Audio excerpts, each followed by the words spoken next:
Peace and welcome to the Real HD Show, the higher discussion. I'm your host, Vic. We are launching into an hour, maybe 2 hours worth of trouble.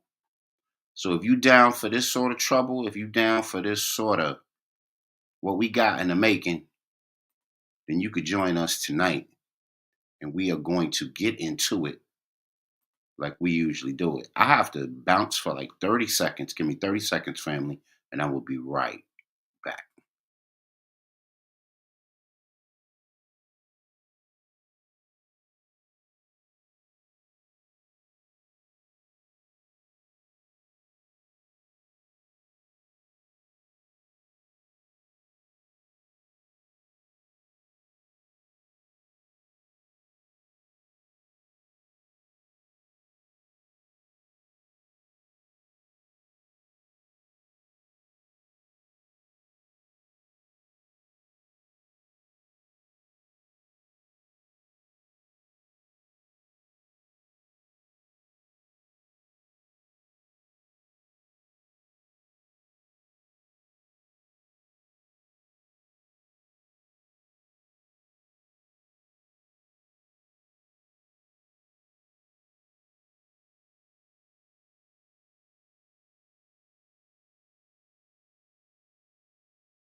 All right, peace, y'all. Welcome to the Real HD Show. Sorry about the wait.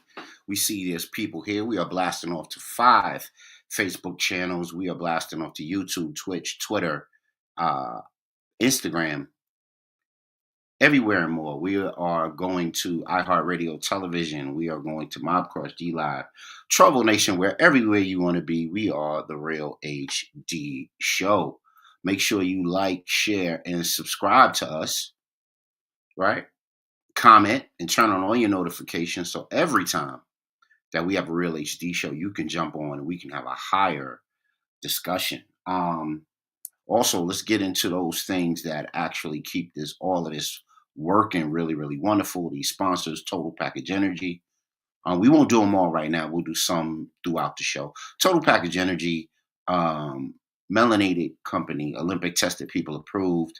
Waters, teas, gels, powders. Spoke with the owner. Really, really great, dope, dynamic brother, offering you guys some medicinal things to keep that 3 to 5 o'clock crash off of you. And for all of y'all that have a second half of your day, choose all natural Total Package Energy to help you get through. All right, man. So we here. It's a hump day. We are here. And we are here for Power to the People News, Part 4. That's right. Power to the People News, Part 4. Because the people need all the power. And where we want to be, the new black media, the new melanated media that gives you that awareness and that empowerment. All right, man. So we're going to get into it. So the first thing we want to do, like always, is our jump into our elders and ancestors blueprint, right? Because we're standing on the shoulders of greatness. We are nothing more than the people who came before us, and so on and so forth. So every time we try to look to overdo, outdo, underdo, turn things inside out, make things crazy for solutions to our problems, there's nothing new under the sun. And probably our ancestors and elders have already invented one. All right. But it's going to be a massive smash up with this one and another segment, our stolen legacy report that we haven't done in a while on the show. And the reason why it's going to be a massive smash up in those areas is because you're getting a little historical context. And at the same time, some of us, a lot of us, have natives in our as ancestors and elders. So to give homage to that, to pay homage to that, to really be for real with that, we're going to get into what I call, and what this particular mapping calls, um, the paper genocide. So that's right. We're in the middle of a elders and ancestors report talking about the paper genocide. And what is the paper genocide? The paper genocides are areas on the U.S. map during, before, or after the 13 colonies, an area on the paper genocide where reclassifying natives to black or white or mulatto was first practiced by government officers in the United States, later spreading to all over America. Now we know that the 16 nations were here before us. We know that America copied a lot of its jurisprudence, a lot of its initial nation building and organization to and with and from the examples that they got from the native people. Why? Because they lived here before. They know the terrain, they know the economy, they know the livestock. And this particular brand, though, it says, I'll enlarge it again. It says 1784 to 1819. So, my cousin Jerron would be really hyped about this sort of an episode. Area where paper genocide or reclassifying natives to be either black, white, or mulatto was first practiced by the government officers spreading all over the country. So you see the main 13 colonies, as it were, including parts of Texas. There's that, Corpus Christi with the 1865 um, Indian Removal Act or Freedom Act after the Emancipation Proclamation. And we all know Texas was the very last lands to deal with that. And we know that there was hella classifying going on throughout the country. Let us know what you think. Is this something that you are concerned with? Is this something that resonates with you? Because it resonates with me for many, many reasons. Let's get into an article on this, right? So this is not just what happened in um, certain parts of all over the country for the 13 colonies.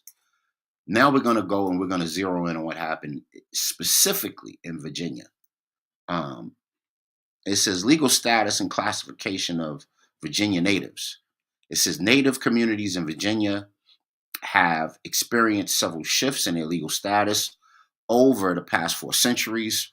From the initial status as tributaries during the colonial period, native tribes saw a reduction in their lands and the corresponding erosion of their rights throughout the 17th and 18th centuries. Y'all rock with me. We're almost done. Y'all tap in. I'm gonna share my screen and continue with the article so you guys can see it and you guys can reference it. This is by the 18th century, only 4 Virginia tribes, and Virginia is a native name, by the way.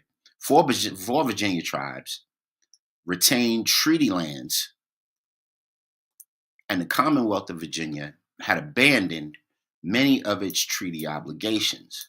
Virginia tribes, however, continue to function as autonomous communities, retaining separate institutions that allowed for the continued expression of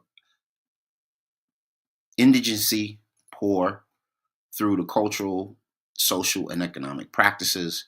These institutions included governing systems, church congregations, and schools that supported Virginia tribes. Successful efforts in the 20th and 21st centuries to advocate for the recognition at the local, state, and federal levels. Okay, so what they're not telling you in this article, okay, and that's just like the very tip of the iceberg type of deal.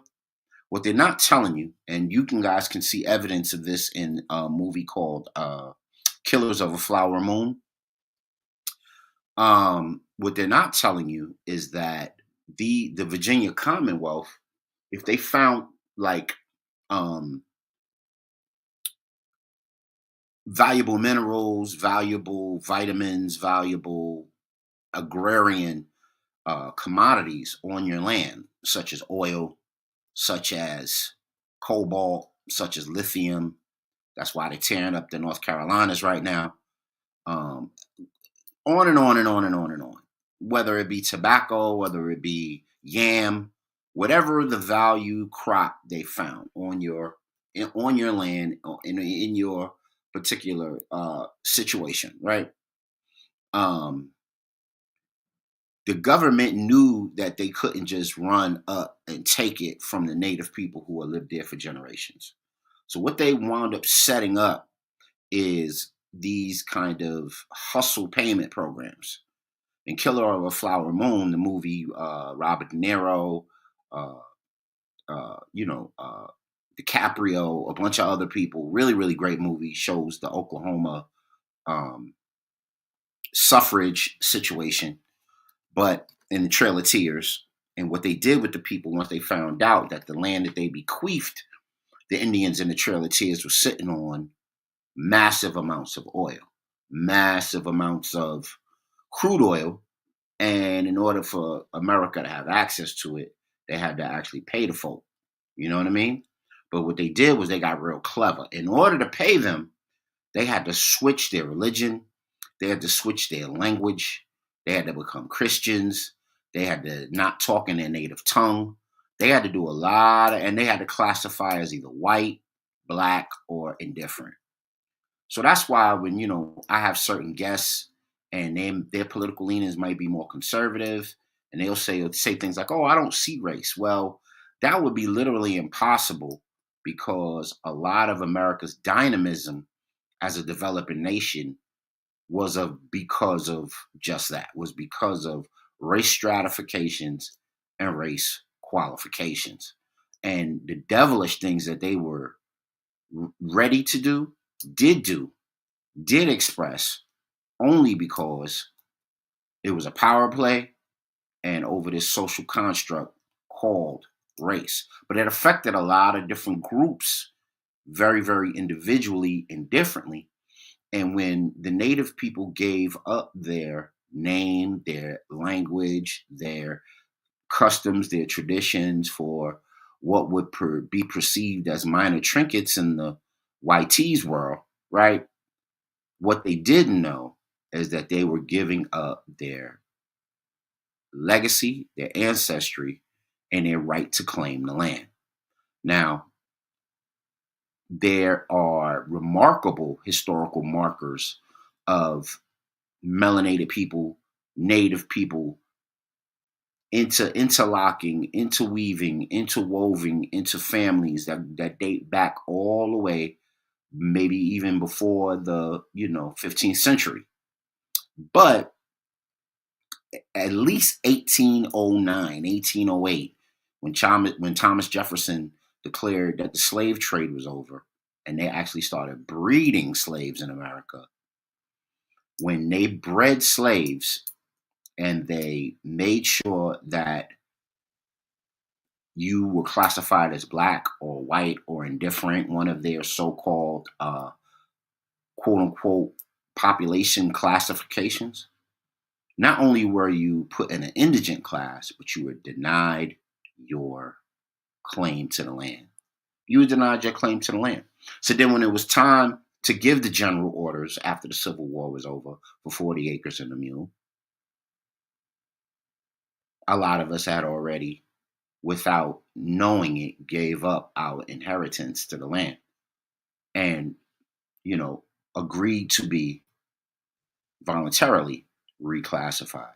All right, man. Let us know how you feel about that out there in, the ethos, social media land and everywhere the show is broadcasting. Are you rocking with what I was just talking about? Or are you strictly Afrocentric? Our past is very intricated and convoluted and not just run of the mill. We have a lot of different leanings within the midst of our culture. And our inheritance to this land is just one. It's just one of them. You know, if you are in the 5% nation, you know that, the black man chooses the best part of the planet Earth to settle on, not the worst. So wherever we choose to settle is ours. And if y'all want to build, y'all can build. The number is StreamYard.com, NCU 6TEZ XSS. Come on through. The water's fine. We getting deep enough to swim in here. You know what I mean? So that was our AAT. That was our Elders and Ancestors report, along with our stolen legacy moment. Because a lot of that information just becomes, just stolen and just misnomered, misplaced. And then, in this particular day and age, you have tons and tons and tons of people crying disinformation and misinformation. And we know that America has a love affair with omission of information. So I wish people would talk about that as much as they talk about all of the other things. And also, let me know, put it in the comments, if you have a connection with your native side within the country. It's almost impossible not to have a native side within this country. Let us know what yours is. Let us know what you think about this particular segment. Do we or do we not have a claim to the land? And did the reclassification of the 1700s put us in a position where we are at a loss? 1784 to 1819. Wow. And then what do you think about this? Anita Ivory, I believe her name is. She has a YouTube channel talking about how she makes the remark that a lot of the patchwork that needs to go on across the United States as to how people were moved, how people were trafficked during the antebellum slave process happened because they're holding on to these documents. They're holding on to these ledgers, these receipts that could tell us if we have somebody that's in Memphis related to somebody in New York, somebody in Baltimore, have somebody in Georgia that they're related to that they just don't know. And it could close a lot of gaps. It could help heal and mend a lot of families. What say you, brother Mozzie? Peace. Welcome to the show. Hey, Glad you could come on. hey, I'm here, man. I'm here. Yes, A lot of sir. craziness in the world. I know, man. And we're talking about paper genocide, man. We're talking about the 1784 move to, and what was done, which is to reclassify natives or black people who were native into names like white, black, mulatto. First practiced by government officers in the United States in 1784. Went out of style by 1819. And, I was talking about Killer of a Flower Moon, the movie.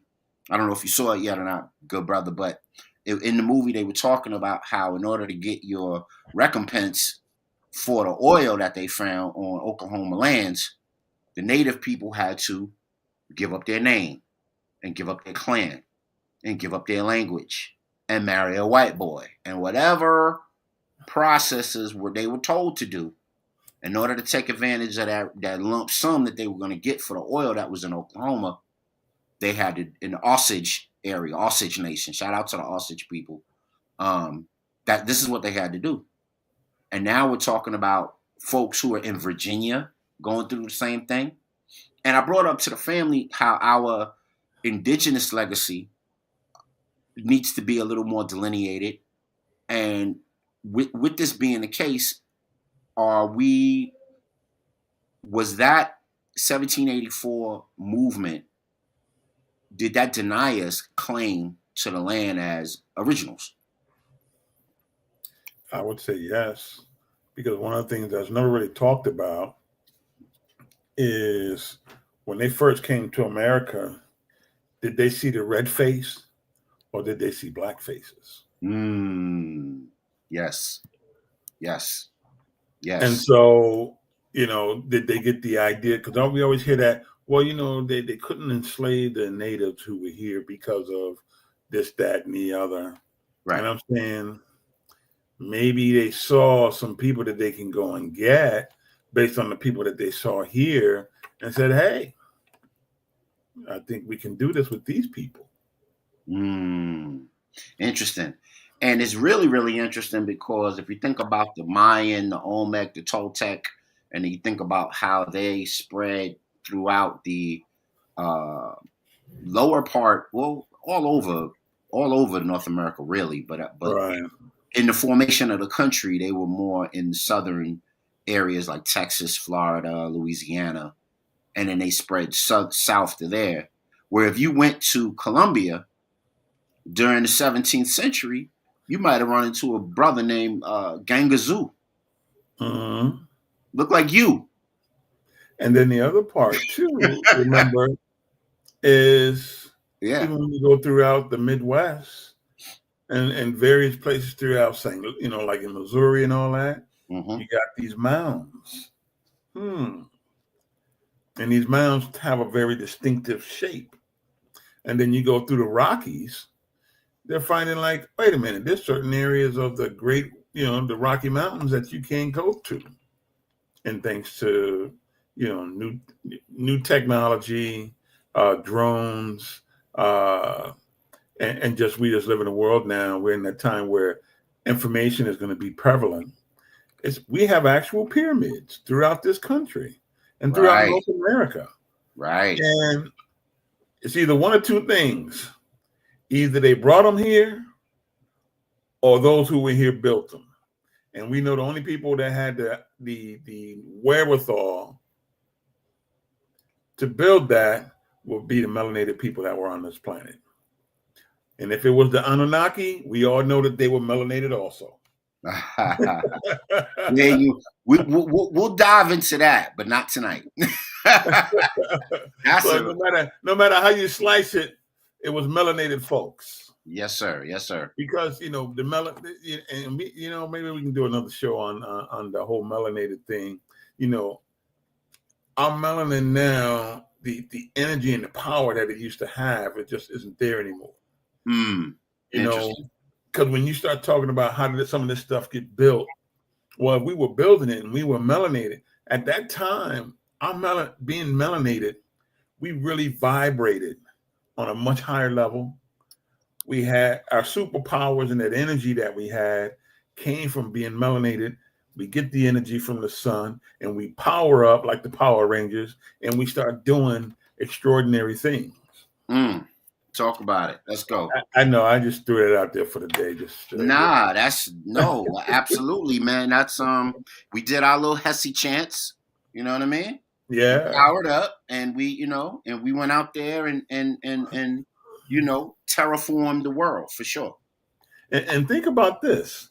I mean, think about how many of our people back even on the continent, when they were fighting against the Europeans, and we were beating them, and all we had was some shields made out of some tree trunks and some spears. Right. And by that time, they were coming through with all types of weaponry. You know what I mean? And we still were able to repel them, and we didn't have the kind of numbers that they brought down there also. So it had to be something special about the melanin that gave us a certain energy. And that's why historically, when we look at it, they are so there's this quest to understand the melanin and how to use it. And you notice whenever they talk about some great new discovery around energy and around being supercharged and creating all these superhuman stuff, and they develop something that's going to help them now create these machines, it's always a melanic derivative component of that's in there. This isn't me taking it up, people. Nowadays we shouldn't have to tell people on this show to explain it away. They should just go ahead and look it up, because we're not making this stuff up. This stuff is readily available. Just like y'all can find out what's going on with P. Diddy, you can find out what's going on with the chemical melanin that white folks are trying to create and tap into. And then also too, there's so many of us that goes missing every year. Right. Something that they're doing with us. There was a movie out that I remember as a little kid that I saw. I don't remember much of the movie, but it was on those, on those Saturdays where, they have these movies on, and these movies on, on Saturday, karate movies and other stuff. And I remember watching this little black and white movie, and it was about these. They were on this native land somewhere, and they found out the key that there was a key to staying young, and basically they had some type of ring, and it had like this collection device on it. Poke you and it collects, and they used to hit them right in the back of the neck in the pineal gland. And then the lady would take it. She was like the queen or queen dictator or whatever, and she kept taking it, and she kept getting younger because she wanted to be young and beautiful, the white lady. And then she's with these aboriginals, native folks, the darker ones, and she get to be with them. I don't remember if the people were dark or not in the show, but I'm assuming based on how all this stuff goes, most of the aboriginals in all these places were dark-skinned people. And it was very interesting, man, because, but it came with, because she didn't understand it, it came with its drawbacks. And one of the drawbacks was, like if you take it the first time, it lasted for so many hours. And then, time kept getting shorter. And every time you, of course, poke that pineal gland, you were killing them. So she was running out of people also. And she was changing back. So ultimately, in the end, she didn't get it. And so she had to revert back to who herself was. And basically, she turned to dust. Ashes to ashes, dust to dust. Yeah, man, let's break that down real quick. Because as you were talking, I pulled up Elizabeth Bathory. Oh, boy. And if you looked at the movie Snow White and the Huntsman, they talk about her presence in, but they made her into a queen. But she was just, I guess, aristocracy. But so many people, I guess, copycatted off of her, mirror, mirror on the wall approach, to the point where they were actually drinking the blood of virgins. So stories of Bathory quickly became part of national folklore. Legend describe her vampiric tendencies. This is Elizabeth Bathory, August 1560. It said, describing her vampiric tendencies, such as the tale that she bathed in blood of virgins to maintain her youth, based on rumors and only recorded as supposedly factual over a century after her death.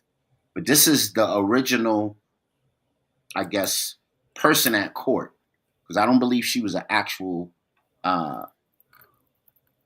royalty.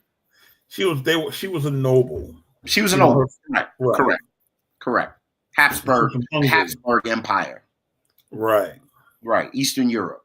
So then they celebrated that, and that became acculturated, like twerking. Oh, yeah. That's keeping you looking young. I'll do it too, Yeah, but here's the interesting thing about it too.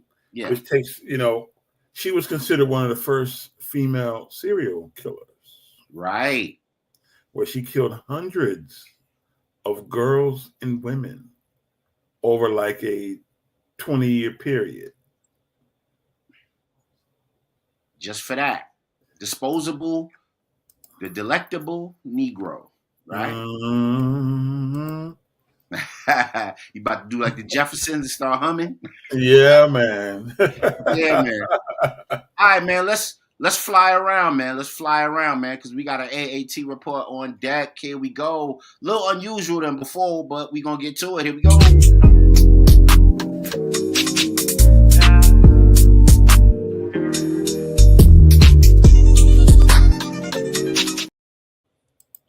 right, so we're in an AAT report, Healthy, Wealthier, and Wiser for a Brand New You. And this is the segment where we love to bring you health information to make our cells stronger so we can withstand and offstand any any periods where they try to throw the crown at us. You know what I mean? We don't want that. We don't want that crown's disease. We don't want that king's disease, right? So today's look at a Healthy, Wealthier, and Wiser is gonna have a different twist to it. Now, most people think of lice, they think of like a hair condition, right? Where you're like, oh man, you got lice, dude. You, especially in like my occupation, which is education. A kid coming to school with lice, it's a dub. You got you got to go home as soon as you, as fast as you walked into the building. You got to walk out and wear a hat. So it's now you can start wearing your what's some bonnet. Put your bonnet back on. Exactly. right. And then I don't know if you guys have seen the YouTube videos. I was gonna put one on tonight. They gross of barbers shaving off the lice off of people's head. And I saw one like that, and it was just crawling all through. Yeah, it's crawling and it's live and it's on the person's scalp. And as they're getting a haircut, they got to hit the certain part where they got to trim it, and now they got to scrape the whole thing off, and they're coming off like AstroTurf. It looks gross. So, what's interesting about tonight's edition of the AAT report is that I'm going to share my screen, and we're going to talk about a different type of lice. Thank you to the love of my life. She hit me up with this information. Glows forever. You real dope. And she hit me off to this information about what they're talking about in recent airports around the country. Whoa, what's this about? So, gate lice crackdown expanded over 100 airports as U.S. airline targets pushy passengers for Thanksgiving. American Airlines says it wants passengers to enjoy the benefits of their assigned, very important, boarding group, right?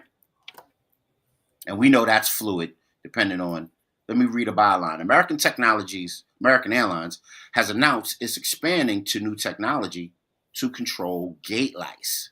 Keen passengers with an itch to line up at the gate before they're called to a flight. More than 100 airports across the U.S.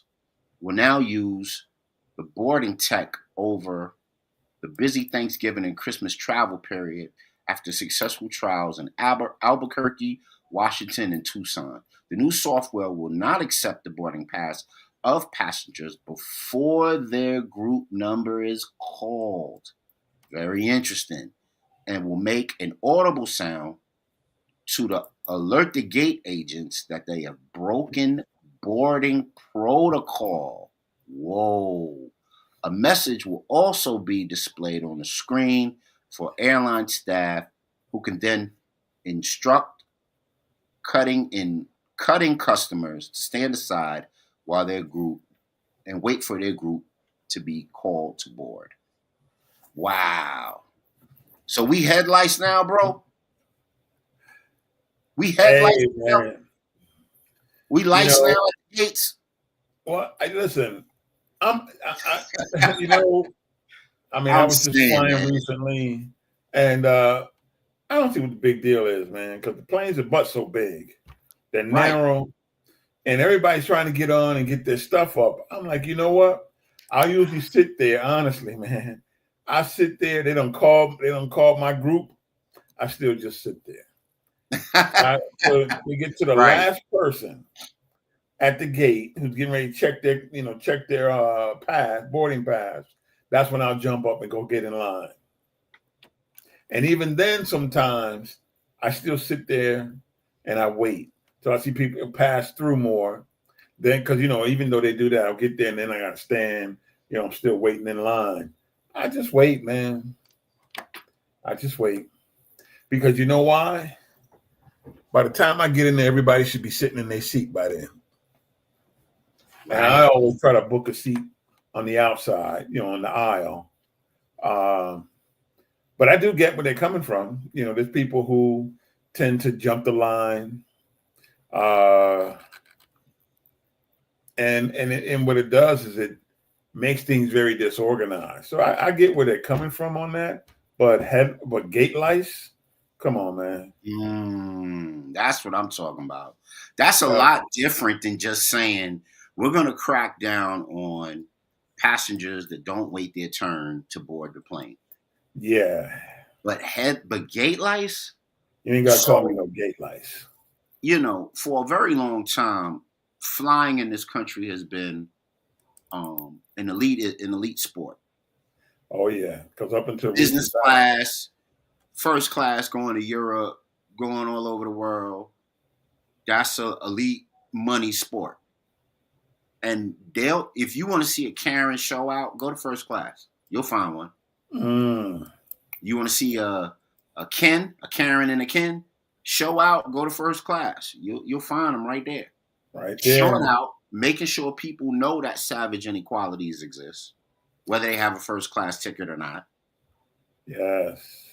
And imposing their entitlement onto you, whether you pay with your greenbacks or your slippity card or whatever it is you use to pay with, you get you a first class seat, they'll make sure that you don't have a great experience there because they just don't want you there. And they believe that they're entitled to be there and you're not. Yep. Even though you may be a very successful entrepreneur and they just may be a highly paid union worker. Exactly. We're dealing with a entitlement piece here that I think, and then like when they have the sky lounges.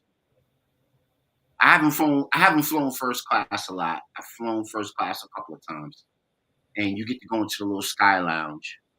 I think there probably more than other places is where you're going to find some of that same energy, some of that same rhetoric, gate lice, and the nomenclature or the language of this, right, had to come from somewhere. Because these reporters ain't going to just make up gate lice. Right. So that means in a lot of ways, and you guys let me know at home if you've ever heard of this. Have you heard of people in first class or luxury seating on airplanes? You mentioned the word gate lice. Is that a thing that people do? Is that who they mention that they have to, or that they're tired of dealing with when they go into airports? And then now also with this global ID thing that they're pushing, right? Yeah. That's going to be another barrier between flying and not flying. Well, I think, over the next number of years, flying is going to get cut back drastically. Oh, yeah. Because, the amount of petroleum that's being used. And, we're talking about, all this carbon footprint and things of that nature. And they're just going, hey, only the it's going to go back to what it used to be. Only the privileged fly. I remember having a cousin who went away to college, and she was flown because back in the day people weren't driving them cars cross country like they do now. Right. And cars really couldn't drive cross country like that. We don't realize it, but family was always being. Was always on that strict budget. We got to set a little money aside. Mm-hmm. We got to buy that ticket. Exactly. Ticket $800-900. I'm about to bring baby girl home from school right now. Yeah, man. That stuff ain't cheap. It is not cheap. Yeah, man. I remember my wife and I, we did the knowledge. We was like, yo, she come home for Thanksgiving. She come home for the New Year, and then she go right back down to school. That means she's on a plane every month for 3 months straight. Yeah. And we like, yo, did we put that in like clear terms? Like, you paying for that much airfare over 3 months and you ain't went nowhere?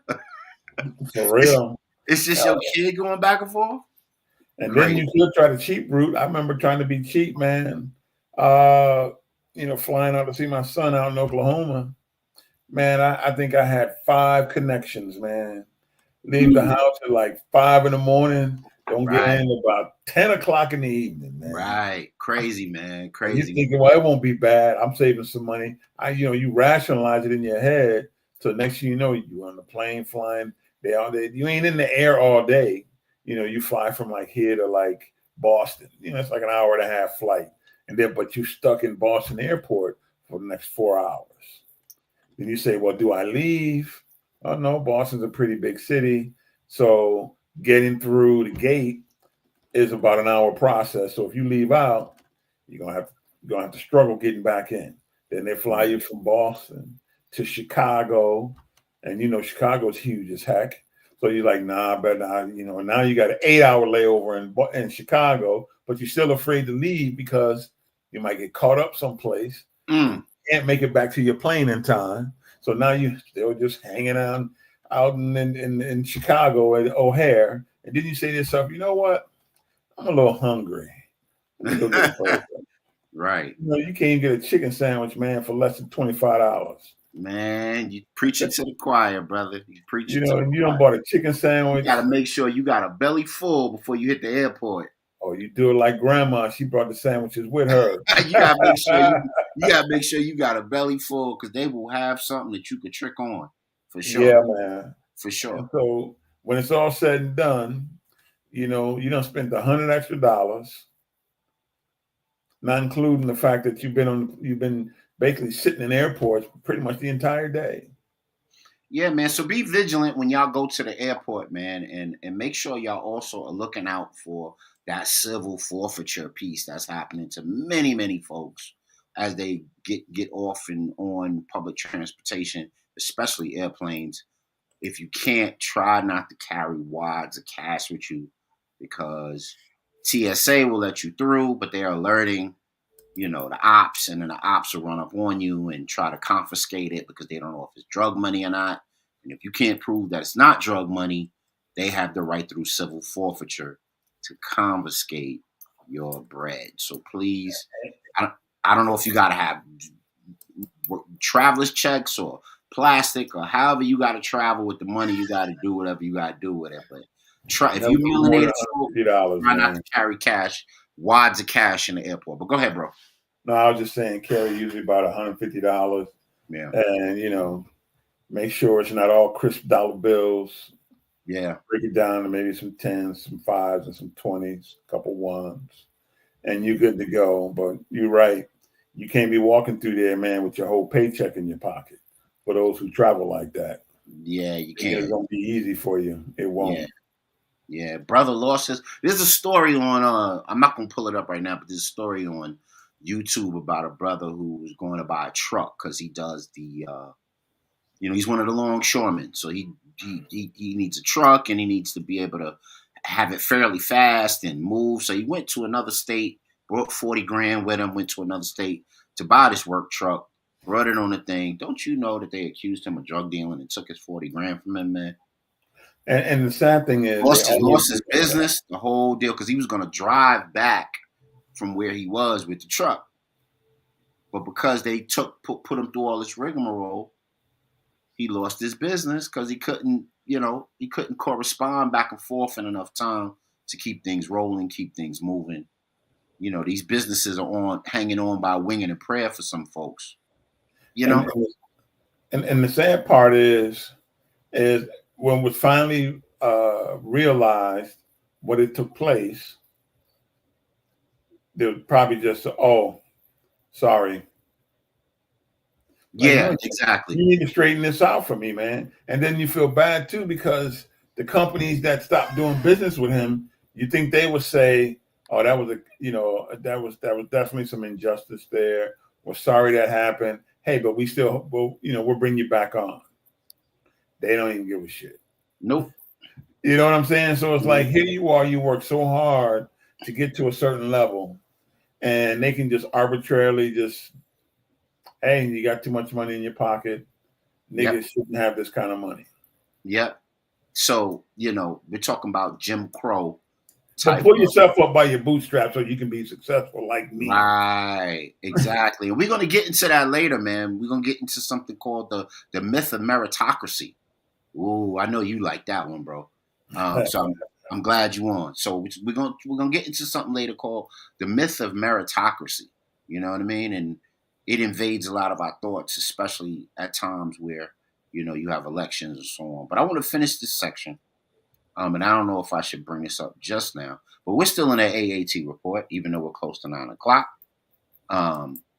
This is one way to improve your eyesight that's very unique and different. Let's check this out. This is a YouTube clip on a quick way to improve your eyesight through homeopathic or natural remedies. Check this out. Have you ever wondered exactly how many people on the planet have to wear glasses or contact lenses because their eyesight is far from ideal? The answer is approximately 75% of adults, according to the Vision Council of America. Brightside has good news for you. We've put together a list of home remedies that will help you improve your vision. Watch this video till the end. Your tired eyes deserve it. Aloe vera. Aloe vera is a miracle plant. No wonder people have been using it as a natural medicine and beauty product for centuries. It turns out that it's a quick and effective tool for improving eyesight as well. It's a great source of important vitamins and antioxidants that help with white blood cell production and tissue recovery. More than that, it protects the delicate membranes covering your eyes. So, it's no surprise that aloe vera gel is the main ingredient in remedies to treat cataracts and strengthen the eye's cornea. What is especially important is that aloe vera helps keep down blood sugar levels, which can spike in people with diabetes. All right. So I think we're going to stop there. But if you want to go back, you can go to the brighter side and you guys can finish watching the rest of that because they have some pretty cool homeopathic remedies for you. And a lot of us have glasses or get their diminished eyesight and it becomes a hereditary thing. And, just want to give you guys some ways to strengthen your eyesight. In the meantime, between time, you don't always have to take it the way they take it. Do your research, vet what you're being told, come back to the Real HD show, and let's have a higher discussion about it. You know what I mean? And I want to jump out of the AAT report right now, and I want to jump into what do I have? You know what I was going to do, bro? I was going to do something cool. I was going to do a mashup, smash up with the Melanated Mental Health Report and the AAT report. Maybe I'll save that for Monday because this is a good one, bro. It's called Mother Wounds. Okay. Yeah. Because we always hear about, mamas, babies, daddies, maybes. And we always hear about the destruction of the family as per the man not being there, the man not, taking care of his kids, the man not. Dr. Tommy Curry, right? And we don't often hear about the other side. The other side can get those angelical titles put to them. The other side can get, entitlement passes. A lot of cognitive dissonance comes with dealing with, the mommy ISIS complex. And, we explore the good, the bad, and the ugly on the Real HD show. So we don't leave anything out of bounds. So maybe on Monday, when maybe Sister Aurora jump on with us and give us her take on it, we're going to explore the mommy wounds. And we're going to explore it for the brothers and the sisters. What's going on there when the sisters have a mommy wound and what's going on when brothers have a mommy wound. And hopefully we can begin to heal some things and keep it pushing. Wow, there's so much to get to, man. But I want to jump into a Lit City report, man.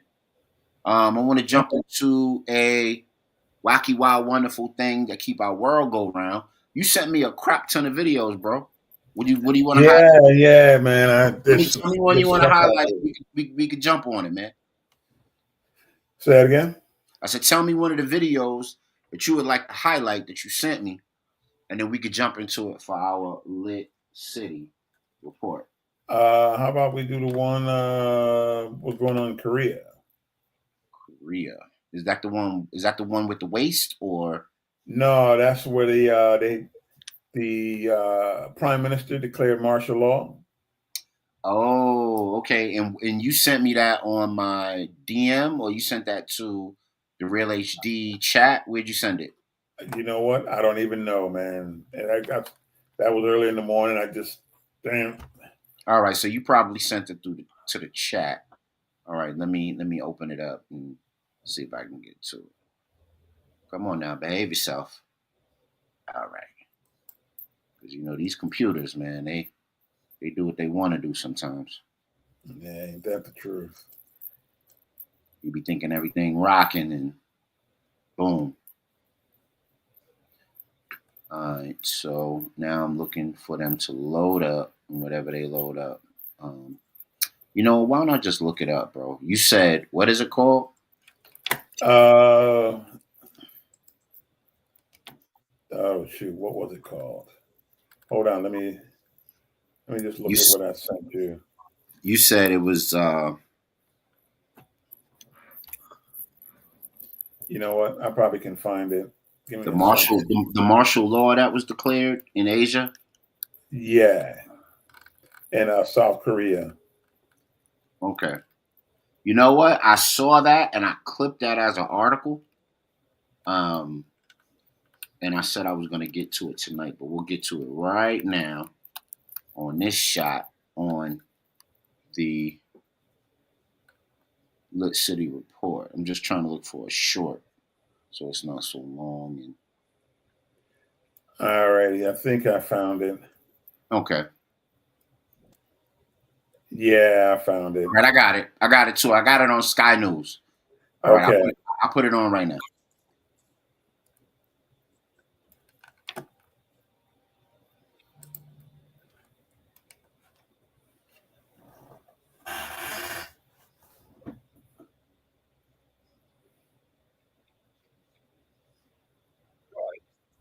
President Yoon Suk Yeol talk about what's going on in South Korea. The announcement in the last few minutes that the President Yoon has declared martial law. What's your sense of this, Michael? Why has this decision come now? Well, it's a surprise for sure. I mean, President Yoon Suk Yeol, President Yoon, he's been president for only 2 years, 2022. But he's been, in a sense, a minority president because the opposition has the majority in the parliament, and he hasn't been able to get anything through the parliament. So South Korea's been in a state of political stasis and some degree of internal political crisis. Add to that the fact that North Korea has been very assertive in its war with Ukraine, sending troops to the Kursk region, to Russia, and other forms of rhetoric from North Korea. And the belief is in the government in Seoul that the opposition are penetrated by the North Koreans, that they lean too far. Any evidence of that? I think there's some evidence of it, but I wouldn't claim to be a specialist on internal politics of South Korea. But it's clear that this is a sort of constitutional maneuver. There will be some pushback from the opposition for sure, but this is not the beginning of a coup or anything like that. It reflects a governmental crisis in South Korea.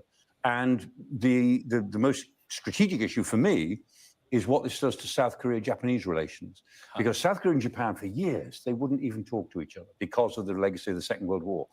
But they've now begun not just to talk, but to cooperate on security matters. And that really changes the balance of strategic forces in East Asia because they're both worried about China. All right. So we're back. Interesting take, interesting black-tastic take. And then remember, when we look at things like this, we always have to think about what in the world does this have to do with us. So talk to us, Brother Mozzie, about why you chose that as your black-tastic take. And what do you make of the new developments over in the Orient? Well, he did declare martial law, but every person in the, in their parliament basically voted against it. Mm-hmm. So the military had to stand down. Mm-hmm. But what it does is it parallels. Think about what the conditions are over there. He felt like there was the opposition party was going way too far to the left, and he wanted to bring some things back to the right, i.e., Donald Trump. They feel that things have gone too far to the left, and now it's time to bring things back to the right. And remember, we've always talked about Donald Trump is going to try to keep himself in office and try and declare martial law. And if we look at the gentleman that he chose to be the Secretary of Defense, their mantra is, you know, when you're in the military, you're sworn to defend against enemies, foreign and domestic. But Donald Trump talks about all the terrorists and all the unpatriotic people that are in America. So he gets a guy who served in Iraq, who feels that they need to now have shakedown squads, man, where they're going to run throughout the U.S. going after people who they felt are not in the best interest of America. And if things get too crazy, declare martial law. And if he could, he would. Interesting, especially with the choosing of the new, border czar, or quote unquote. I don't know why they're even using that term. If this is America, why are you using a term to describe a cabinet office like a czar? That's a little weird for me. Just the language, just the Mockingbird media type of language to describe these moves is really wacky. And everybody at home, man, everybody that's watching on our 5 Facebook channels, YouTube, Twitch, Twitter, Instagram, every place that we are the Real HD Show. Have a higher discussion with us, man. Are these military exercises, brother? What do you think? Do you think these are military test drills? Because we're still the last bastion of democratic countries that have constitution like we have it, unalienable rights like we have it, and the momentum of other countries globally can make a big impression on what's going on here regionally. So what's your thoughts? Peace, Jazz. What's going on, sis? Oh, you got to put your mic on, sis, if you want to. I'm here. Peace. Peace. Ain't have you on the show in a minute. What's going on? Life has been busy. Yeah, that black house. Yeah. What that black house do? Let's go. We're picking up. Got a bunch of new art in there. Got a couple events coming up. Got the Bossy Rock. We just had our 4x4 accountability posse this past week. And then we have a Bossy Rock event coming up on December 10th. And then we're getting ready for a holiday event for our Christmas cookie buffet, Pick and Mix Addiction. Nice. So, very nice. Very nice. Trying to line some things up. So right now on the show, we're talking about we're in the middle of a Lit City report, and we're in the middle of a Mozzie Blacktastic take. We're talking about how South Korea has declared martial law on its citizens and the ramifications for melanated people across the globe. And are you aware of this? And I saw that. I did peep that they did implement it, but I haven't really gotten myself up to speed as to all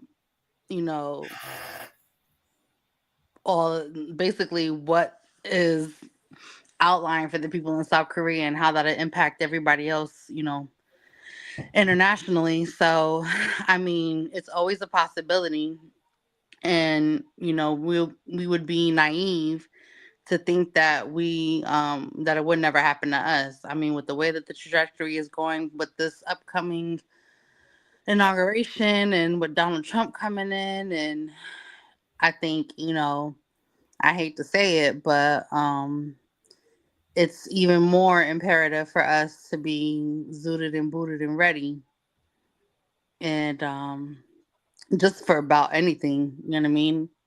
Just anything, Right. especially Black people. Right. But here's the interesting part about it all is that if he was to declare martial law, the U.S. military would have to mobilize itself. Mm-hmm. Now the question then remains: what would be the vote in the House and the Senate that would shut that down? Because in Korea, it only lasted for a couple hours. You know, the parliament went and said, nope, the vote was 160-0. This ain't about to happen. Do we have some people who revere Trump to the point where they would allow him to do that? So the vote, well, I mean, what do we have to have a unanimous? Do we have a majority, or do we have to have a supermajority? I mean, what would the numbers have to be to shoot down martial law? Well, he would have access to the War Powers Act, and because of the War Powers Act, he would. And of course, there's 3 wars. There's 3 active wars going on overseas right now, as we know it. Right. So the War Powers Act, if he felt so inclined, he would have to claim that the wars that are the ongoing wars affected some sort of life, liberty, or property of some sort of U.S. interest, and then he could act,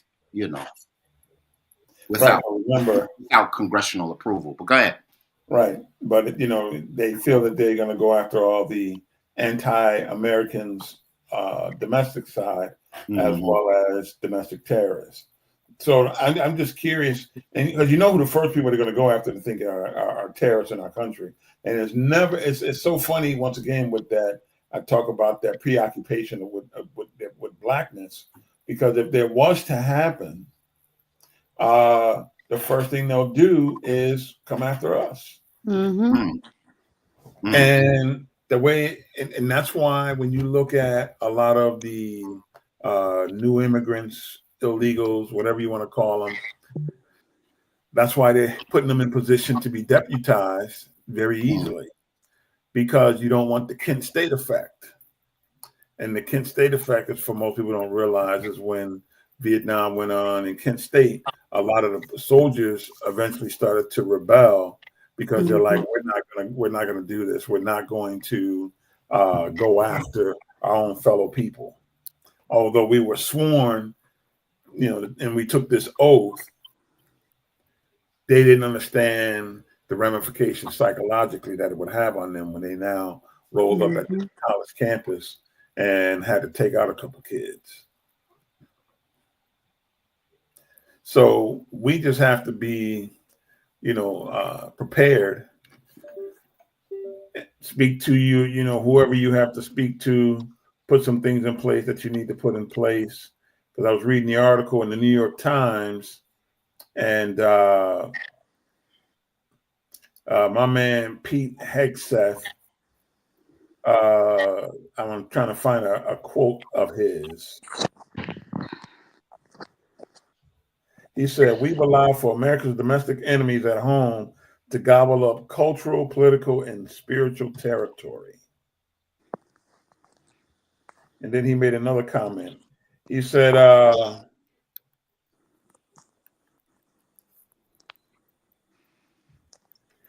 he has issues with the Pentagon.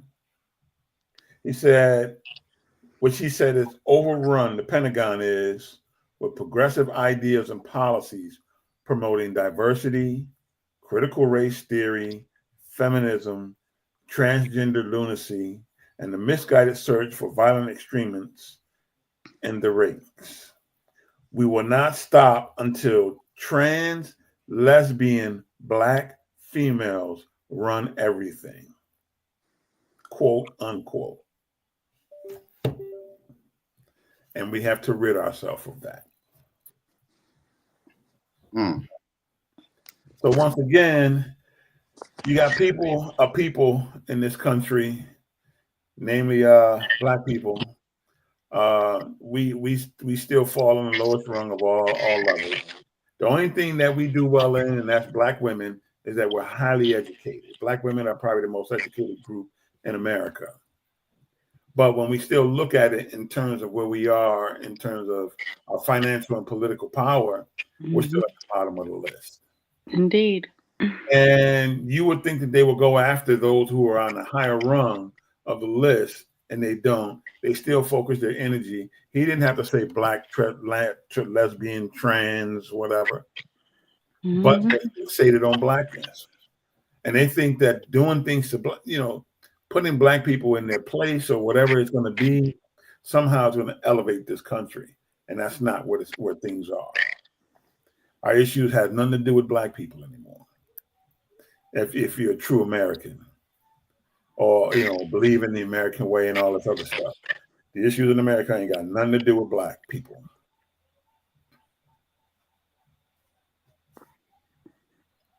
Hey, man, does everybody agree with Brother Mozzie? Let us know in the comments. Is he right? Is he not right? I remember the particular, what do you call that? There was a Ronald Reagan surveillance program that was put out in the 80s. And it was meant to track undesirable citizens. I believe it was it Kissinger? Was that his foreign affairs dude? Yeah, no. Kissinger was with Nixon, right? Nixon and Carter. Okay, so whoever Ronald Reagan's foreign advisor was, created this system for them to track undesirable people just for the event. Track undesirable citizens within the United States just for the fact of if there's any point in time where they would have to round up undesirables within the country, similar to what they did with the Japanese, similar to what they did when a lot of Mexicans crossed the border and they had them in cages. Are you talking about the camps? Right, exactly. But there was a name of this particular program. I'm looking for it right now. If I can get his foreign advisor at the time, then I can get the name of the program.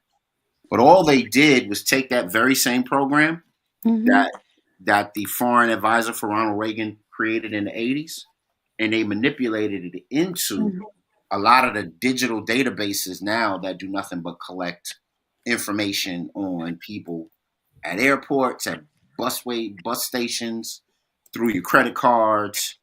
It just it's spawned an entire information age of tracking. Go ahead, sis. Oh no, that's what the TSA pre-check is all about. That's basically what I was all about to say. It's like you got to go in there and provide your whole life just to be able to get on a flight. Right.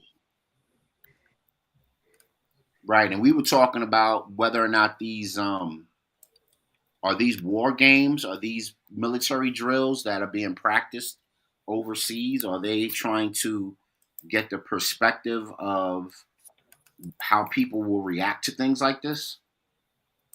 I think it's a matriculation in a sense. Like they're trying to slowly implement these things as a way of, but the primary focus of it being a matter of convenience. So I think that it's being misrepresented into something that it's not naturally what its true real intention is for it ultimately.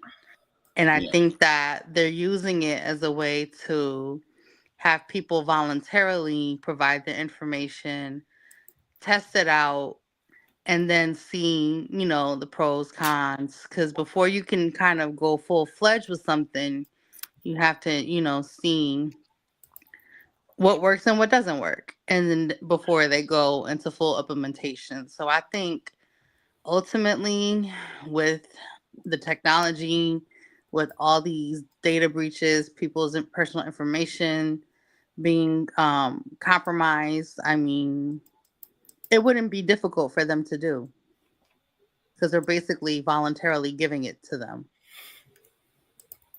Yeah, it's funny how when people talk about data breach and everybody wants to freak out. Oh my Lord.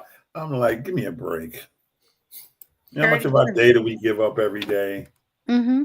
Stop the madness. Yeah, man. I don't use Cash App. I don't use third-party apps. I'm like, Negro, you brought a new car.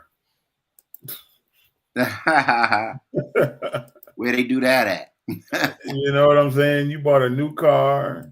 You got you use your debit card / credit card. You know, you going through driving on the throughway. Mm-hmm. I mean, come on, man.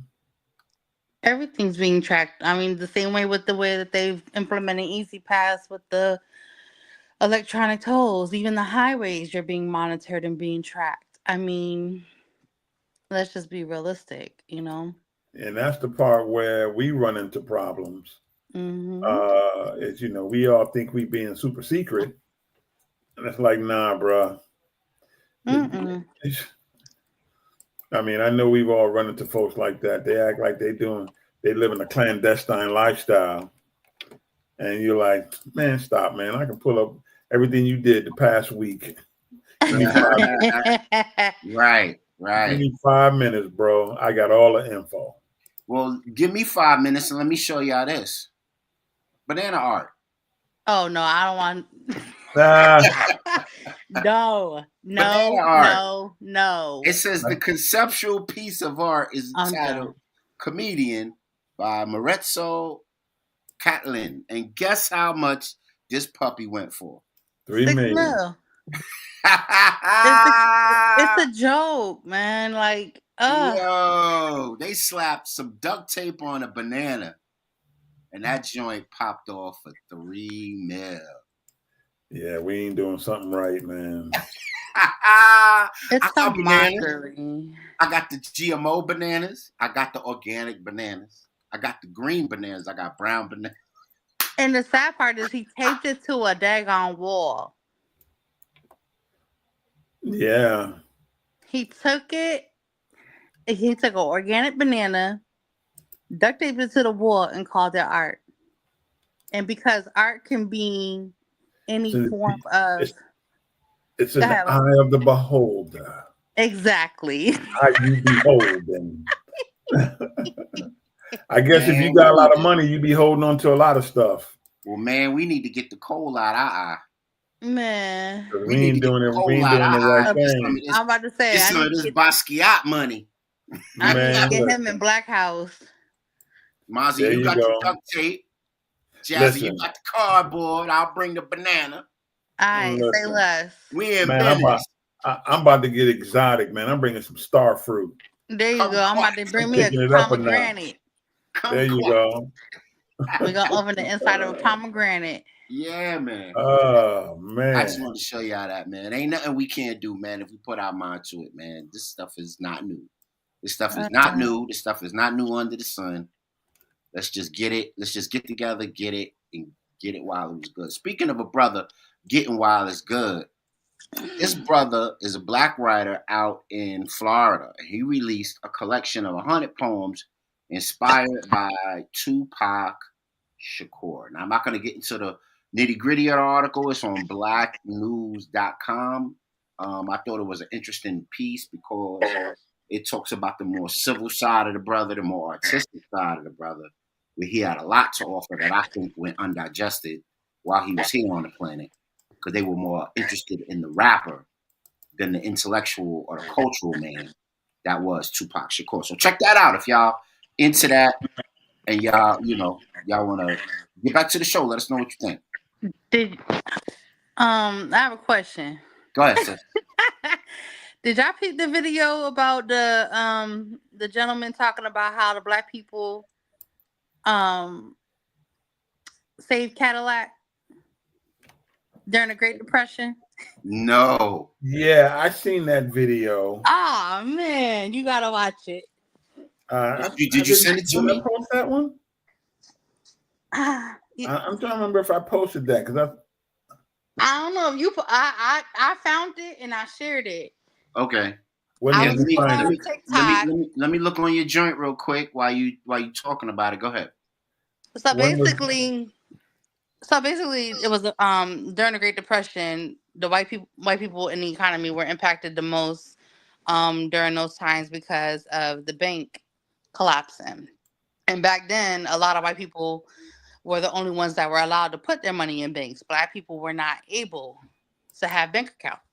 And so they dealt with primarily a lot of money in cash, all their money in cash, essentially.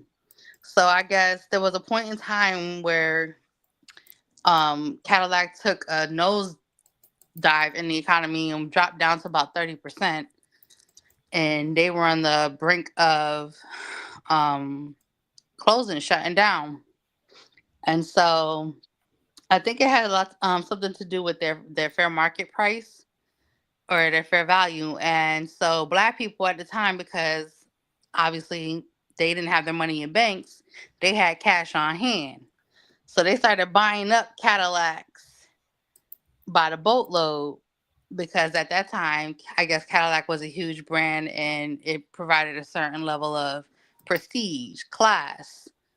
And so during the Great Depression, Cadillac went from 30% up to 70% in sales, all due to black people. And so it kind of got me thinking, because you know how right now, yep, that's the video. Okay. And go ahead, you want to play it for the people? I don't mind. Yeah, absolutely. Check this out. How Black America saved Cadillac. I haven't heard of this, so this will be a first on the Real HD show. Check it out. Let us know what you think. Put it in the comments.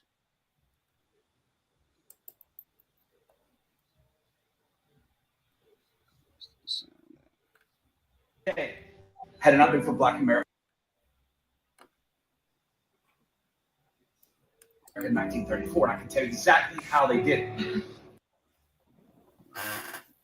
We got some lagging going on. First, you have to understand Henry Ford had 3 car companies. First was a complete failure, sold the assets. He had a second car company which failed, and a man named Henry Leland bought it and turned it into Cadillac. And then Henry had a third company we know as Ford Motors. All right. I'm going to start this over. I'm going to copy it real quick. Mm-hmm. Start it over so the people can hear it clearly. And now that we have a little bit of a glimpse as to what it is, finish your thought on that, Jazz, because I know I've interrupted. So it kind of had me thinking, like, you know, how we're going to digitize a lot with, you know, our money, and you know, we're being regulated as to how much money we're allowed in regards to cash on hand. And so it kind of got me to thinking, like, you know, we as a people should start taking our money out of the banks and stockpiling and putting our resources together to kind of give us the upper hand. Because in the event that if cash is not, I mean, the cash or money, the digital currency is not backed by anything, natural resources, I mean, such as gold and copper, and so kind of like getting back into collecting metals and keeping cash in the, you know, on hand. I'm trying to get my thought together. Sorry. It will give us some leverage so that way, heaven forbid, if there is a collapse or people can't have the means to purchase certain things, you know, just like they did with Cadillac, black people had more power, but the whites were at our, were struggling. So we were basically superior, not inferior, money wise. Oh yeah, you know, we undergird many of the, you know, subsidies and commodities that this country has become famous on, for sure. One of the more famous things that I always think about is how we started the lotto system in America, which is now a national pastime. People, you know, people spend their, you know, their very last some senior sacrifice medicine to get a little bit of a lick of a lotto ticket or something like that. So there's a lot of different ways. And then I guess that's the journey of the stolen legacy, because to reclaim it, because it would be, of course, reclaiming a lot of the things that our folks helped this country with. Let me download this now, and then I will play it as soon as I download it. All right, done. Okay. Cool. All right, so I got it up. I'm going to play it right now, and then we can hear it clearer than before, because I don't know what it is. Every time I start my show and I get a little ways in and I want to show something, it always starts like, if I don't have it already as a downloaded video, it starts like lagging and all that. But check this out, Real HD Show. It's a jazzy-tastic take on the Real HD Show. Check this out.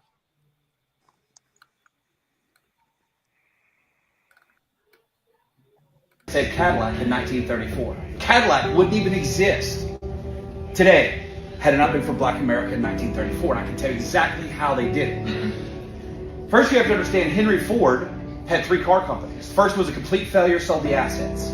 He had a second car company which failed, and a man named Henry Leland bought it and turned it into Cadillac.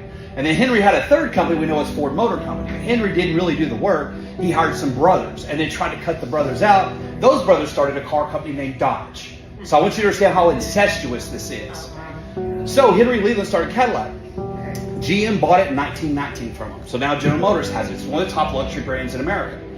But when the Great Depression hit in 1928, nobody had money, right? So you don't have auto loans. They did not exist back then. So if you couldn't pay cash for a car, you weren't getting it, and banks failed, nobody had money. So Cadillac lost 85% of their sales in 5 years. They're literally in the board meeting to shut Cadillac down with their service manager nationwide come in and goes, I think I can save the company. Like, yeah, whatever, how? He goes, we don't sell to anybody but white people. And Black Americans in the South are paying white guys $300 cash over and above the price of the car so they can drive it. The elite, the judges, the attorneys, the entertainers, they're for it. And Cadillac's like, what do we got to lose? So in 1934, they opened it up, the first car company ever to have integrated sales. And Black Americans bought so many Cadillacs in 1934, sales went up 70%. Now I want you to ask yourself, this is the Great Depression. Nobody has money. There's bread lines. How can Black Americans afford to save a luxury brand? How? They couldn't put their money in banks. And all the banks failed. All the white people lost their money. The law of unintended consequences kept Black America from being harmed by the Great Depression like everybody else, believe it or not. And I talked to a gentleman who said the only reason my granddad said he knew it was a Great Depression because he saw a white man picking out his trash. I was like, wow.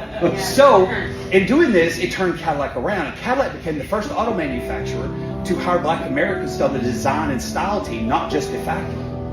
So, all right.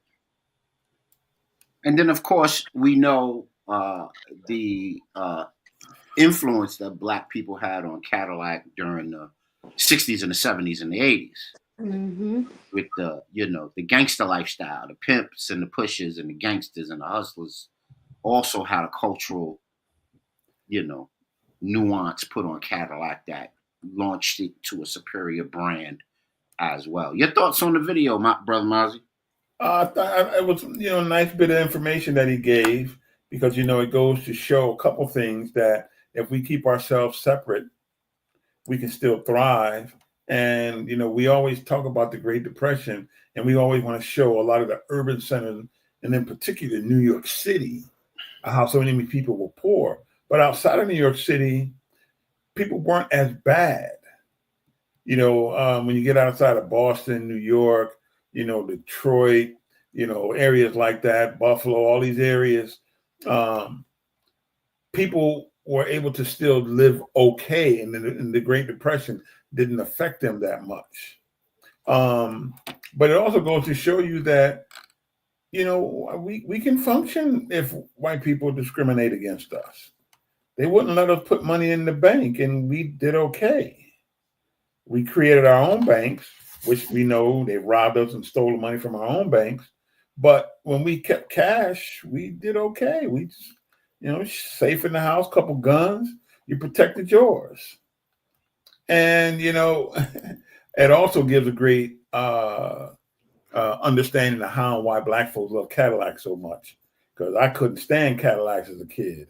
You know, I'm like, I ain't no Cadillac. No, I'm getting over. You know, I mean, my uncle had the big deuce and a quarter with a record player in there. You know, and you know, my aunt and uncle, they had their big old Cadillacs. I just did not like Cadillacs, man. You know, we had a little yellow Beetle. Never forget it, little 3-speeder. Woo! But I'm kind of going reminiscing Bonnie right had now. her a classic Lincoln. Yeah, but it goes to show you. It goes to show you how we played an important role again in constantly uplifting America, or at least holding it down when they were going through some tough times. Right. And it shows here after you know, that policy was revoked. Brand sales in 1934 rose by 70%. That is crazy during that time frame. Mm-hmm. Think about Yeah, it. man. So we know how to spend some money. We know how to spend some bread. That ain't never changed. We know how to make some money too. Right. We got to do the other part of that too. You know what I mean? We got to like. But we got to learn how to save that money, because they were able to do that because they were always saving their money. Yes. Delayed gratification. Yes. And that's the circular argument, man. The rich dad, poor dad of it all. And we're gonna do a little bit of an excerpt on that. Not right now, but in the future. Look forward to that, because there's a couple of passages out of that book by Kiyosaki that I think are brilliant. And then there's some things that we have to vet for ourselves, whether that's healthy or not. So Mazi brings up a great point. Let's get into some weird science real quick. We haven't done weird science in a minute. It's Wacky Wednesday, so let's do that, man. Let's get into some weird science of it all. Y'all up on the VR liquor? The what? VR liquor. Yeah. It's a virtual reality game that stimulates the mouth. You know, I'm all set. It's a Wednesday, why not? Yeah, I'm all set. Not the mouth. Whoa. Yes, the mouth. What that mouth do, right? Pause. Nope, I'm not even going to comment. I'm not going to comment. Pause. Because I'll get started and it won't end up right. I think you're gonna go down that rabbit hole by yourself. So let's see. VR. Hold on. I'll VR liquor. Damn. What's next? See, that's what I'm saying, man. There's so much stuff out there that you can create, man, and you can find a market for it, and you can make some money on it, man. Yes. That's why I put the banana and the duct tape up. I was just about to say that. I'm like, I'm mad. I ain't think of that. Right?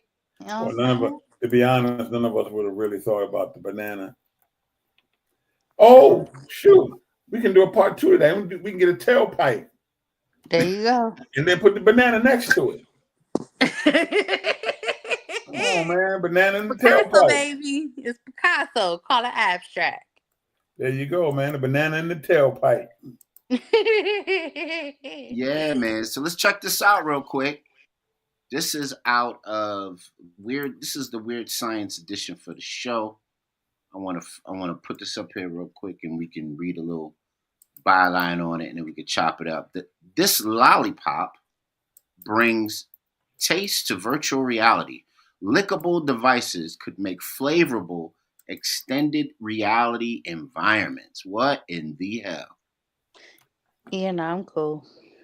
So then it says future extended reality environments could include taste and smells courtesy of devices like lickable lollipops. This is supposed to be virtual and augmented reality setups already modify the way users see and hear the world around them, add in a haptic feedback for a sense of touch, and a VR version of Smell-O-Vision, and one of the major sense remains taste.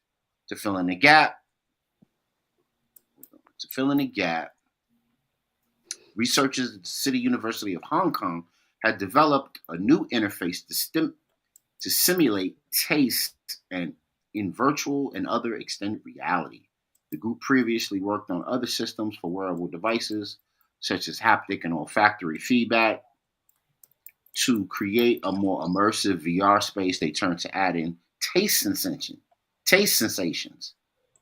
Says Yingming Lu, a co-author of the group's research paper published today. I'm not laughing at your name, Yingming, but you sound like a dish. Order number 8. In the proceedings of, what is it called? Academy of Natural Sciences. This is the researchers tested several methods for simulating tests, including electrostimulating the tongue. The other methods came with limitations, being too bulky or less safe.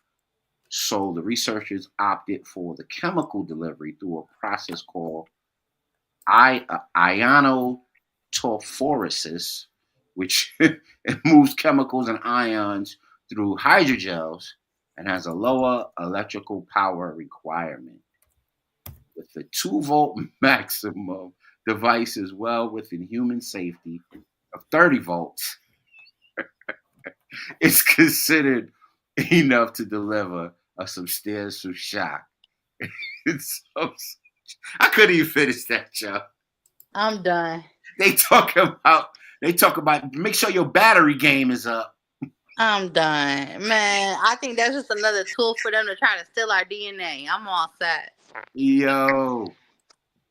Okay, man. So we got lickable VR. Now remember lollipops. Remember back in the late 30s. Remember late 30s, early 40s, they were trying to do Smell-O-Vision. Yep.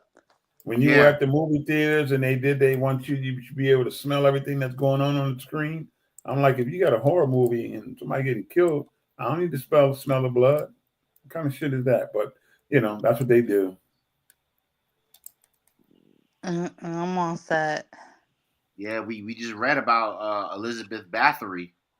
Yeah, buddy. They like consuming hemoglobin out this piece. That blood magic piece, you know what I mean? Yeah, man. So lastly, before we get out of here, I want to talk about did y'all hear about the AI robot revolt? I heard a little bit of some of it, but I didn't follow through with it. Okay, hold on. I got the article right here. So there was an AI robot revolt that happened in Asia. Again, these folks want to, put the technology out there with no safeguards and all type of business going on. So these robots got together, they talked, and they was like, that we gonna get ours, G. Yeah, so we got a robot AI revolt. AI sparks an Android revolution in China, but there's more to the viral story. Let me see if I can pull it up real quick. Man, look, the more and more I hear about this AI stuff, the more I think we should just like pull the plug on the whole thing until, we knowing what the hell we doing with the technology. So let me share my screen. And I will put you guys on right before we get ready to head out of here on the AI revolt.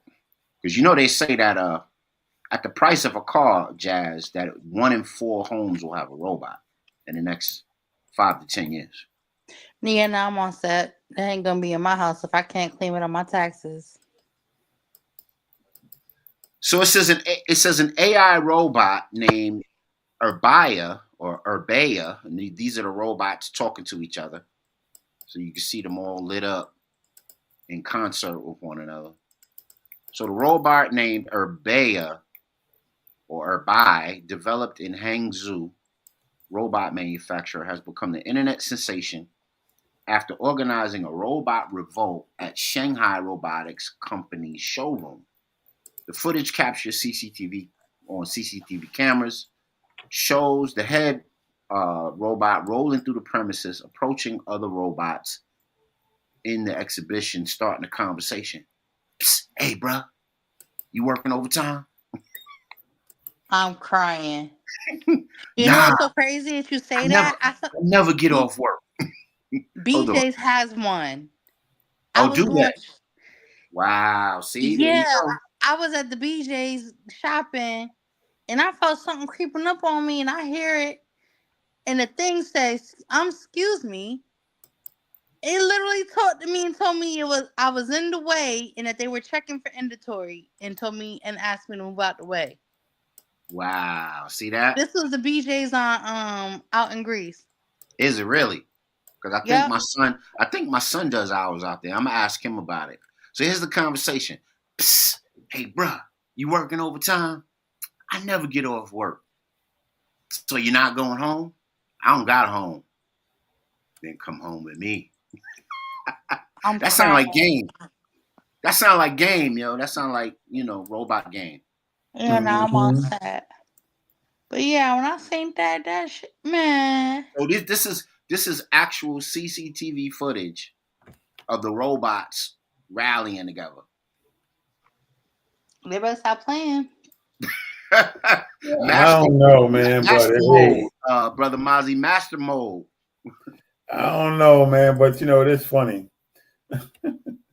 That's crazy. Well, I was going to before I decided to leave the IT world the past couple of years, I was actually going to be taking over a program with a nurse-like AI that was going to prototype was going to be used at what's the hospital there on South Avenue? Highland Hospital, yeah. Mm-hmm. And I was going to be the Frankenstein, Dr. Frankenstein. And so I just couldn't do it. It was there for the taking. It would have been doing some basic nurse functions, some patient stuff. I've been programming it, interacting with it, a whole bunch of stuff. The liability that come with that. There was no liability with that. They had that all covered. Because it wasn't gonna be like drawing blood or nothing like that. Oh no, I'm just saying your conscience. That's a liability. That's why when it came down to it, I was like, you know what? I'm good. Never mind. I can't, believe in what I believe and know what I know, and then get out there and still take a conscious and active part. Respect. And I think that's what a lot of our brothers and sisters need to understand. That you claim and profess certain things. If you believe in what you believe, then do something about it. Take a stand. That was when we look at it in terms of being compensated, it was a highly compensated job. Well, all money ain't good money. Yeah. Yeah, man. I just wonder about the tech and the way that the tech is being marshaled in without a whole lot of safeguards on it. Mm-hmm. It's the Hegelian dialectic, I'm gonna show you the problem and give you the solution. And then, exactly. But I think part of it too is, once again, man, this technology is moving faster than they realize it. Right. And so they're not ready for it and they're not prepared. Right. But how many stories we gonna have to hear about robots taking over some sort of function that they was just tested in, for us to know that we need to kind of revamp the entire thinking on that thing? And I still go back to the one where the one robot kind of self-destructed and killed itself, committed suicide. Right. Because it was doing a mundane job. Yeah. And the funny thing about that is robots are being designed to do mundane jobs. Exactly.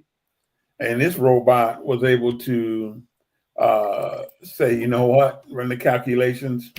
I'd rather kill myself. Yo, in that conversation that I just read to y'all, that sounded like somebody getting initiated into the Bloods of the Crips. Didn't it? Yo, you going home? I ain't got no home. You do now. You down with us. There you go. Let's get this paper, man. Yo, they were all gathered around, lit up, ready to roll. Yo, we gotta be careful, man. We gotta be careful. And we gotta be careful of all of the voluntary consent that we give this new tech world, this fourth turning, this fourth industrial revolution, as it were. We're giving them all the voluntary consent that they would need to do what they do. Yes, we are. And then now we're inching towards it. We're inching ever close towards it with the CBDC of it all, and the global IDs to get on airplanes, the whole bit. Hey man, let us know what y'all think at home about it. Let us know what y'all think at home about it. Let us know where y'all are at with the entire subject matter of a robot revolution. You know what I mean? How would you feel if you went to turn on your PlayStation or your Xbox and it smacked you in the face with the CD that was in it? Nah, it's like we ain't playing that, bro. Yeah, man. It shocked you. It tased you when you pressed the power button. Told you, I want to hear something else. Are you ready for that? And then you got to ask, well, what do you want to hear? Right. And then we sit our babies down in front of iPads to play, what is it called? Fortnite and all of those types of games. Yeah. That's just teaching these kids, man, to obey the machines. Yeah. I'm saying we got to be careful. This voluntary consent is a whole. All right, y'all. We're going to get ready to get out of here on a hump day. We want to thank Jazz. We want to thank Brother Maz. We want to thank everybody who was watching the Real HD show up till now. All the videos, all the idioms, everything that's going on. Pardon the echo. We want to have y'all make sure that you guys like, share, and subscribe. Comment on the show.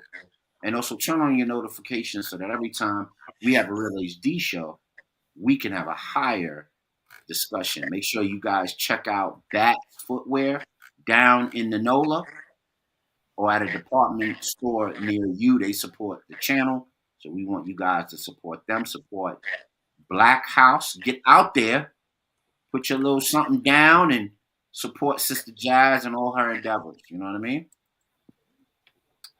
Also, make sure you guys are watching In the Bonus tomorrow. That's a hoop show that's on the Real HD Show Network.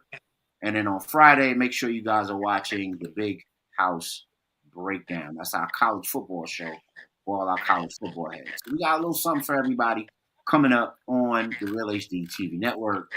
Y'all ride with us. Y'all make it a great one. Y'all got anything before we get up out of here? Nope, I'm good. I'm good. All right. Y'all, I'm going to say peace. Peace. Walk with power. Y'all be good to each other, man. We will see y'all on Monday. All right.